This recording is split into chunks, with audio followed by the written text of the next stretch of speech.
এই যে চলে এসেছি স্কুলে, আর স্কুলে বাচ্চাদের এখন লেখাপড়া চলছে।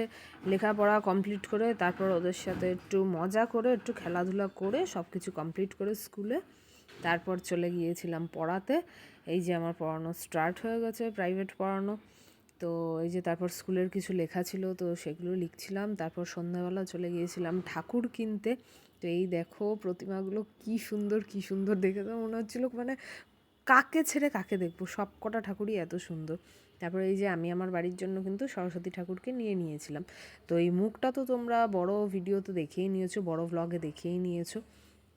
তো যাই হোক, তারপর আবার চলে গিয়েছিলাম পড়াতে সন্ধ্যাবেলার পড়ানোগুলো। যদিও সেদিন পড়াতে পড়াতে অনেকটা রাত হয়ে গিয়েছিল। তারপর পড়ানো কমপ্লিট করে এই বাচ্চাদের মাথার থেকে একটা আমি প্যাপু নিয়ে একটু নিজে ঢং করে নিলাম। তারপরে এই যে পড়ানো কমপ্লিট করে তারপর আবার বসে পড়লাম। স্কুলের এক গাদা খাতা লেখার বাকি ছিল, সেইগুলো করলাম, কমপ্লিট করলাম। তারপর আজকের দিনটা তো মানে খুবই মাথা ব্যথার একটা দিন ছিল।